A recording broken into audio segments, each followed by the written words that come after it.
মৰমৰ ছাত্ৰ-ছাত্ৰীসকল তোমালোক সকলোকে আমাৰ এই চেনেলটোলৈ পুনৰবাৰ স্বাগতম জনাইছোঁ। আজিৰ এই ভিডিঅ'টিত নবোদয় বাছনি পৰীক্ষাৰ কাৰণে ইম্পৰ্টেণ্ট মেণ্টেল এবিলিটি টেষ্টৰ কেইটামান কুৱেশ্যন আলোচনা কৰিম। গতিকে ভিডিঅ'টো শেষলৈকে মনোযোগেৰে চাবা, তেতিয়াহে তোমালোকে ভালদৰে বুজি পাবা। ডিৰেকশ্যনত কি দিছে অৰ্থাৎ নিৰ্দেশনাত কি দিছে সেইখিনি আমি প্ৰথমতে ভালদৰে পঢ়ি চাব লাগে। ইয়াত যদি ইংলিছত লিখা আছে মই তোমালোকক অসমীয়াত বুজাই দিম কেনেকৈ তোমালোকে ইয়াৰ আনচাৰবোৰ উলিয়াব লাগিব। এতিয়া চোৱা নিৰ্দেশনাত দিছিল in question নম্বৰ্ছ 11 to 15 a question figure is given on the left side and 4 answer figures marked 1, 2, 3 and 4 are given on the right side. Select the answer figure which can be formed from the cut out pieces given in the question figure and write your answer only in English numbers 1, 2, 3, 4 ঠিক আছে। ইয়াতে আমাক কি কৈছে চোৱা, ইয়াতে এটা question figure মানে হৈছে প্ৰশ্নচিত্ৰ এটা আমাক দিছে আৰু ইয়াতে তোমালোকে যদিহে চোৱা ইয়াতে আমাক কি দিয়া আছে আনচাৰ ফিগাৰ অৰ্থাৎ উত্তৰচিত্ৰ আমাক দিছে আৰু ইয়াতে ধৰি কেইটামান টুকুৰা আমাক দিছে। ধৰি লোৱা এইকেইটা তোমালোকে কাগজৰ টুকুৰা অথবা কাঠৰ টুকুৰা বুলি তোমালোকে ধৰি ল'ব পাৰা, ঠিক আছে। ইয়াত আমাক তিনিটা টুকুৰা দিছে। এই টুকুৰাকেইটা ব্যৱহাৰ কৰি এই উত্তৰচিত্ৰত থকা চাৰিটা অপশ্যনৰ কোনটো আমি সজাব পাৰিম সেয়া আমাক সুধিছে। গতিকে প্ৰথমটো মই তোমালোকক পঢ়ি দিছোঁ, তেতিয়া তোমালোকে বাকীকেইটাৰ আনচাৰ উলিওৱাত তোমালোকৰ সুবিধা হ'ব। ইয়াতে চোৱাচোন কুৱেশ্যন ফিগাৰ অৰ্থাৎ প্ৰশ্নচিত্ৰটোত তিনিটা আমাক টুকুৰা দিয়া আছে, 1, 2, 3 এনেকুৱা ধৰণৰ তিনিটা টুকুৰা দিয়া আছে, হয়নে? এই তিনিটা টুকুৰাৰ চোৱা আমি যদি এই 1 নম্বৰটো ইয়াতে 1 নম্বৰ দিলে নহয়, এই 1 নম্বৰ টুকুৰাটো ইয়াতে ক'ৰবাত ব্যৱহাৰ হৈছে জানো? চোৱাচোন 1 নম্বৰ টুকুৰাটো কি আছে ডাঙৰ আছে, ইয়াতে ব্যৱহাৰ হৈছে নে নাই হোৱা? ইয়াতে এনেকুৱা ধৰণৰ টুকুৰা ইয়াতে নাইয়ে। 2 নম্বৰত চোৱাচোন এইটো ধুনীয়াকৈ মিলিছে 1 নম্বৰটোৰ লগত, হয়নে? 3 নম্বৰত চোৱা এইটো ডাঙৰ টুকুৰা আছে, চোৱা এইটো ডাঙৰ, এইটো টুকুৰাতকৈ এই টুকুৰাটো কিন্তু ডাঙৰ, এইখিনি ঠাইখিনি ডাঙৰ আছে, হয়নে? এইটো মিলিবনে? এইটো নিমিলিব। ঠিক একেধৰণে তোমালোকে যদিহে চোৱা আমি চোৱাচোন যিটো 4 নম্বৰ আছে, 4 নম্বৰটো চোৱাচোন এই 1 নম্বৰ টুকুৰাতকৈ এইটো টুকুৰা অকণমান সৰু। তোমালোকে যদি ভালদৰে চোৱা তথাপিও আমি যদি মিলাবলৈ ধৰি লওঁ, চোৱাচোন এনেও তোমালোকে দেখিলে গমেই পাবা এইটো কি হয় সৰু টুকুৰা, হয়নে? গতিকে এইটো মিলাই নাই, এইটো অট'মেটিক কেঞ্চেলেই হৈ গ'ল আমাৰ। তিনিটা অপশ্যন আমাৰ কেঞ্চেল হ'ল, ৰৈ গ'ল আমাৰ 2 নম্বৰটো। গতিকে ইয়াতে আমি দিলোঁ এইটো 2 নম্বৰ, চোৱা ইয়াতে আমি 2 নম্বৰ দি দিলোঁ। নেক্সট চোৱা এইটো 3 নম্বৰ আমি ইয়াতে দি দিলোঁ। অৰ্থাৎ চোৱা 1 নম্বৰটো ইয়াতে লগ, নেক্সট 2 নম্বৰটো এইটো, 3 নম্বৰ টুকুৰাটো হৈছে এইটো। এনেধৰণে যদি আমি মিলাওঁ অপশ্যন নম্বৰ 2 হ'ব এই কুৱেশ্যনটিৰ কাৰেক্ট আনচাৰ। গতিকে এইটোৱে হ'ব ইয়াৰে শুদ্ধ উত্তৰ। এতিয়া তোমালোকে চোৱা 12 নম্বৰৰ এই প্ৰশ্নচিত্ৰটো, এইটো প্ৰশ্নচিত্ৰত থকা এই টুকুৰাকেইটা ব্যৱহাৰ কৰি ইয়াৰে কোনটো সজাব পৰা যাব সেয়া আমাক সুধিছে। আগৰ কেইটাৰ নিচিনাকৈ তোমালোকে মাৰ্ক কৰি লোৱা 1, 2, 3 বুলি, তেতিয়া তোমালোকৰ সুবিধা হ'ব, ঠিক আছে। এই 1 নম্বৰ টুকুৰাটো ইয়াতে ক'ৰবাত ব্যৱহাৰ হৈছেনে তোমালোকে এতিয়া ভালদৰে মনোযোগেৰে চোৱা। ক'ৰবাত ব্যৱহাৰ হৈছেনে? নাই হোৱা মানে এইটো অপশ্যন কি হৈ গ'ল? কেঞ্চেল। ইয়াতে চোৱাচোন এইটো 1 নম্বৰ টুকুৰা ইয়াতে মিলিছে, হয়নে? চোৱা ইয়াতে চোৱাচোন এই 1 নম্বৰ টুকুৰাটো ইয়াতে কোনোবাখিনি ব্যৱহাৰ হৈছেনে? এনেকুৱা ধৰণৰ টুকুৰা ইয়াতে আছেনে? চোৱাচোন ইয়াতে নাই, এইখিনি অলপমান বেলেগ ধৰণে আছে। এতিয়া মিলি গৈছেনে? এইটো 3 নম্বৰটো মিলা নাই। 4 নম্বৰটো যদি তোমালোকে ভালদৰে চোৱা এনেকুৱা ধৰণৰ টুকুৰা ইয়াতে ক'তোৱে নাই, গতিকে 4 নম্বৰো আমাৰ কেঞ্চেল হ'ল।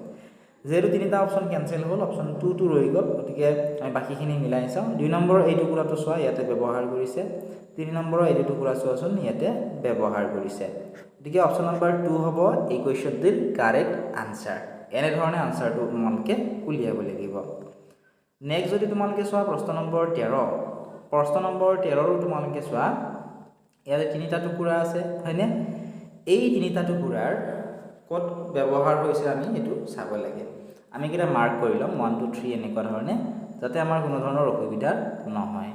এতিয়া 1 নম্বৰ টুকুৰাটো ইয়াতে ক'ৰবাত ব্যৱহাৰ হৈছেনে চোৱাচোন। তোমালোকে ভালদৰে চালে গম পাবা এনেকুৱা ধৰণৰ টুকুৰা এই 1 নম্বৰ চিত্ৰটোত নায়েই, এইটো কেঞ্চেল হৈ গ'ল। ঠিক চোৱা তোমালোকে 2 নম্বৰটোত যদিহে চোৱা এই টুকুৰাটো চোৱা ইয়াতে ব্যৱহাৰ হৈছে, ইয়াত উলটি আছে, এইটো টুকুৰা ইয়াতে ব্যৱহাৰ হৈছে। নেক্সট 3 নম্বৰত চোৱাচোন এই আঁচডাল থকাৰ কাৰণে মিলা নাই আমাৰ, চোৱাচোন সৰু হৈ গ'ল, হয়নে? এইটো মিলা নাই, এইটো কেঞ্চেল। 4 নম্বৰটো চোৱাচোন এই টুকুৰাটো ইয়াতে ক'তো ব্যৱহাৰ হোৱা নাই, এইটো কেঞ্চেল হৈ গ'ল। নেক্সট চোৱাচোন এই 2 নম্বৰটো পুৰা হ'ব এইটো 2 নম্বৰ এইটো হৈছে 3 নম্বৰ হয়নে এনেদৰে মিলালে অপচন নম্বৰ 2 হ'ব এই প্ৰশ্নটোৰ শুদ্ধ উত্তৰ আশা কৰিছোঁ তোমালোকে কেনেকৈ আনসাৰটো উলিয়ালো বুজি পালা যদি তোমালোকে আমাৰ অনলাইন ক্লাছত জয়েন কৰা নাই এতিয়া ডেসক্ৰিপচনত দিয়া লিংকত ক্লিক কৰি জয়েন কৰি ল'বা মাত্ৰ 499 টকা তোমালোকে এক বছৰৰ কাৰণে নবোদয় বাছনি পৰীক্ষাৰ অনলাইন ক্লাছ কৰিব পাৰিবা তাত তোমালোকে সম্পূৰ্ণ ভিডিঅ'টি পাবা ঠিক আছে লগতে পিডিএফ সমূহ তাত দি থকা হয় আৰু এনে নবোদয় পৰীক্ষাৰ গোটেইখিনি তাত তোমালোকে পাবাই নেক্সট চোৱাচোন এইখিনি আমি মাৰ্ক কৰি লৈ 1 2 3 4 5 এই পাঁচটা টুকুৰা ইয়াতে ক'ত ব্যৱহাৰ হৈছে 1 নম্বৰটো ইয়াতে ব্যৱহাৰ হৈছে নেক্সট তোমালোকে যদি চোৱা ইয়াতে চোৱাচোন এটা 1 নম্বৰ বুলি ধৰি ললো এটা 1 নম্বৰ 2 নম্বৰ টুকুৰা ইয়াতে নাই এটো ক্যান্সেল হয়নে ইয়াতে যদি তোমালোকে ভালদৰে চোৱা এই টুকুৰা কেইটা যদি উলুটাই দিয়া হয় এনেকে বেকা কৰি দিয়া হয় এইটো টুকুৰা মিলিছে 1 নম্বৰৰ লগত 2 নম্বৰ এটো মিলিছে হয়নে ইয়াতে তোমালোকে চোৱাচোন এটো মিলিব এনেকুৱা ধৰণে উলুটাই দিলে চোৱাচোন 1 নম্বৰ এটো 2 নম্বৰ মিলিছে ইয়াতেও 2 নম্বৰ চোৱা এটো মিলি গল নেক্সট 3 নম্বৰটো ইয়াতে চোৱাচোন 3 নম্বৰ এটো মিলিলে 3 নম্বৰ ইয়াতে মিলিলে 3 নম্বৰ টুকুৰা চোৱাচোন এনেকুৱা ধৰণৰ ডাঙৰ টুকুৰা আৰু আছে নে ইয়াতে তোমালোকে যদি ভালদৰে মন কৰা এইকেইটা টুকুৰাতকৈ বাকিটা টুকুৰা কি হয় সৰু কিন্তু মিলা নাই এটো ক্যান্সেল নেক্সট 4 নম্বৰ এটো মিলি গল 4 নম্বৰৰ লগত ইয়াতেও 4 নম্বৰৰ লগত মিলিল নেক্সট 5 নম্বৰ ইয়াতে এটো 5 নম্বৰৰ লগত মিলিল ইয়াতেও এটো কি লগত মিলিল 5 নম্বৰৰ লগত মিলিল কিন্তু ইয়াতে যদি চোৱা এটা দুটা তিনিটা চাৰিটা পাঁচটা ছয়টা আছে ইয়াত কিন্তু চোৱাচোন পাঁচটা আছে গতিকে অপচন নম্বৰ 2 টো মিলিব অপচন নম্বৰ 3 টো নিমিলিব কাৰণ ইয়াত ছয়টা আছে ইয়াত কিন্তু চোৱাচোন প্ৰশ্নচিত্ৰত কিমানটা আছে টুকুৰা পাঁচটা আছে গতিকে এই পাঁচটা টুকুৰাৰ পৰা এইটো বনাব পৰা গল ইয়াত ছয়টা থকাৰ কাৰণে এইটো নিমিলিলে অপচন নম্বৰ 2 টো কাৰেক্ট আনসাৰ হৈ গল এতিয়া নেক্সট পাৰ্টটো তোমালোকে চোৱা পাৰ্ট 4 ইয়াতে কি দিছে চোৱাচোন ডিৰেকচনত ইয়াতে দিছে যে in question নম্বৰস 16 to 20 a question figure is given on the left side and 4 answer figures marked 1 2 3 and 4 are given on the right side অৰ্থাৎ ইয়াতে চোৱাচোন এটা প্ৰশ্নচিত্ৰ দিছে হয়নে কুৱেশ্যন ফিগাৰ মানে প্ৰশ্নচিত্ৰ আৰু ইয়াতে লেফট সাইডত চাৰিটা উত্তৰ চিত্ৰ আমাক দিছে তলত লিখা আছে 1 2 3 4 চাৰিটা অপচন দিয়া আছে হয়নে আমাক কৈছে যে select da answer figure which the question figure is hidden সেই উত্তৰ চিত্ৰটো বিচাৰি উলিয়াব দিছে যিটো এই প্ৰশ্নচিত্ৰটো লুকাই আছে অৰ্থাৎ এইখিনি যত লুকাই আছে এইখিনি মই চিন দিছো এইখিনি যত লুকাই আছে ইয়াৰে কোনোবাটা চিত্ৰৰ মতে এইখিনি লুকাই আছে ধুনীয়াকৈ সেই চিত্ৰটো আমাক বাছি উলিয়াবলৈ দিছে এই চাৰিটা অপচনৰ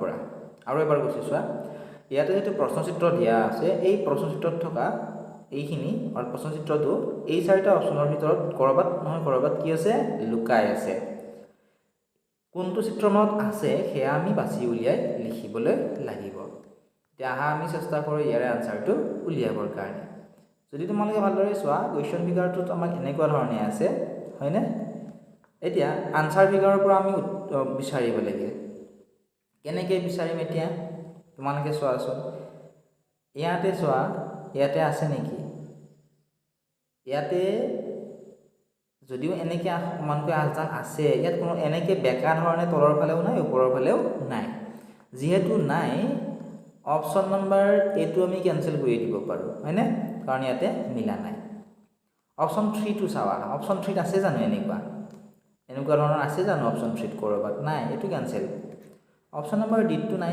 এটো ক্যান্সেলই হৈ গল অপচন নম্বৰ বি চোৱাচোন তোমালোকে ভালদৰে মনোযোগেৰে চোৱা ইয়াত চোৱা ইয়াতে চাৰিটো উলুটা হৈ আছে হয়নে এনেকৈ আছে তোমালোকে চোৱাচোন গতিকে ইয়াত কি হৈ আছে এটো ধুনীয়াকে লুকাই আছে গতিকে এই কুৱেশ্যনটিৰ অপচন নম্বৰ 2 হ'ব কাৰেক্ট আনসাৰ এনে ধৰণে আমি ইয়াৰে আনসাৰটো উলিয়াবলৈ লাগিব আশা কৰিছো তোমালোকে ধুনীয়াকে বুজি পালা এতিয়া তোমালোকে প্ৰশ্ন নম্বৰ 17 18 আৰু 19 আনসাৰ উলিওৱা আৰু আমাক কমেন্ট সেকশনত জনোৱা সম্পূৰ্ণ উত্তৰখিনিৰ লগতে পিডিএফ সমূহ আমাৰ এপত পাবা যদি জয়েন কৰিব বিচাৰে এপটো এতিয়া ডাউনলোড কৰি লোৱা ডেসক্ৰিপচনত লিংক সমূহ দি থোৱা আছে